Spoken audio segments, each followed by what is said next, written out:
Hey there guys, I am the Sixth Machine and welcome back to another Warhammer video. So in light of the hopefully imminent release of the Admech Codex, I thought things would quiet down until we got to the week of the Warhammer community previews, but alas, that doesn't seem to be the case. We've seen another little leak for some of the upcoming Admech unit stat lines and weapon profiles, and whilst we've seen a few of these before in earlier Warhammer community articles,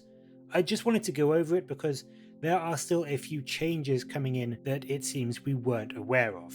So today we're going to be taking a look at the Admech heavy troops choice, the Kataphron Breachers and the Kataphron Destroyers. And now, as I said, we've seen a few of the weapons for these guys before, things like the Torsion Cannon and the Plasma Culverin have been talked about, but now we can actually see the stat line on their datasheet and see some of the other weapon options they have as well. First off, however, there's a pretty significant change up to their base stat line to consider. Both of these units previously had the same stat lines with the exception of Breachers having 3 attacks instead of the Destroyers 2, and also having a slightly better 3-up armor save compared to the Destroyers 4-up. But now they both have the same attacks, jumping up to 3 for the Destroyers, and they both have had their armor saves improved. So now the Destroyers are rocking a much nicer 3-up save, and the Breachers have an incredibly strong 2-up save to go along with their toughness 5 and 3 wounds, making them pretty much slightly tougher Terminators, albeit with a worse invulnerable save.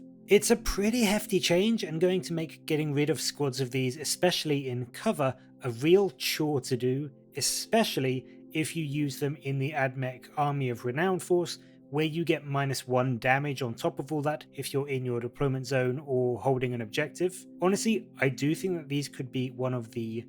better objective holding troop choices in the game, as long as their price hasn't jumped up too much. On the weapons front, we've also seen a few changes. The Destroyer's Cognis Flamer has, like we saw in an earlier preview, jumped up to D6 plus 2 auto hits rather than just the regular D6, as well as gained that 12-inch range instead of the previous 8 inches that Flamer weapons had, which makes it much more reliable and user-friendly, especially when you're planning on using it to do some Overwatch. As well as that, we saw previously the Plasma Culverin no longer insta-kills you when you roll a 1, just doing a mortal wound, although obviously that isn't shown on these mini datasheets, but otherwise retains its same strength 7, -3 AP and 1 damage, with presumably the option to overcharge. Likewise, both the Phosphor Blaster and the Heavy Grav Cannon seem to have kept the same profile, with rapid fire strength 5, -1 AP and 1 damage for the blaster, and heavy 5, strength 5, -3 AP and 1 damage for the heavy grav. On the Breachers front, however, there are some slightly bigger changes. We saw previously the Torsion Cannon has kept its strength 8, -4 AP profile, but the range has doubled to a mighty 48 inches, and it now does that very welcome D3 plus 3 damage instead of the swingy D6. Although, as I mentioned in a previous video, it's still only one shot, so I'm not sure that is enough to make it worth taking over the other option, which is the Heavy Arc Rifle. And the Heavy Arc Rifle now looks to be Strength 6 -2 AP and a flat 2 damage instead of Strength 6 -2 AP and D3 damage.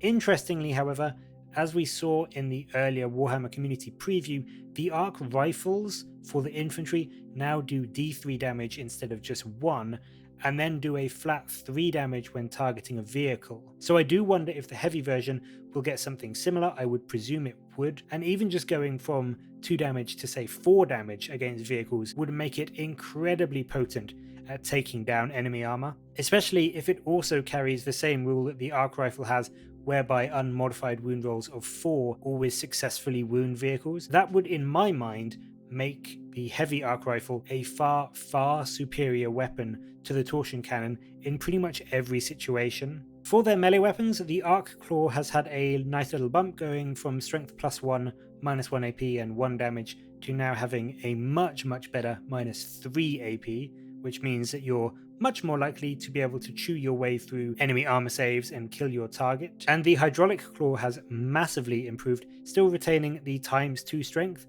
putting your attacks at strength 10, but instead of -1 AP and D3 damage, now goes to a much better -2 AP and a flat 3 damage, meaning that you can really confidently kill Terminators, Gravis units, bikes, or even put a good number of wounds through on things like Predators or Gladiator tanks with it. So that is it on the datasheet front. A few small changes, but some fairly significant ones, I think, especially when it comes to the armor save improvements for both units. I used to think that Destroyers were generally better for their ranged weapon options, and Breachers, although having that slightly better save, were really relatively useless because their guns weren't quite as good, and I didn't think that even though they had those better melee options, you didn't really want these guys in melee that much because they only hit on 4s. But now, I'm not so sure. Both of these units are fantastic objective holding units, I think, and a squad of Breachers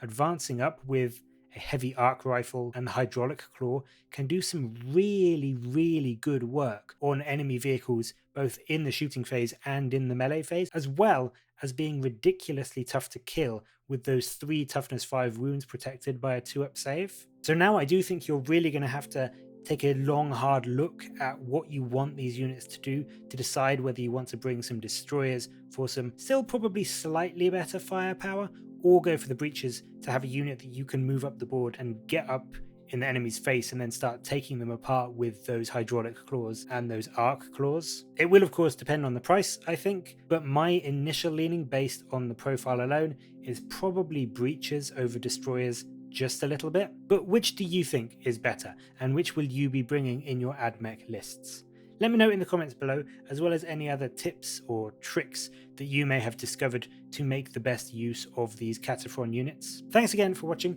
and please do like and subscribe for more Warhammer content from me. I will of course keep you updated if there is any more Admech leaks as we get closer and closer to the Codex release, but until next time, I will catch you later guys.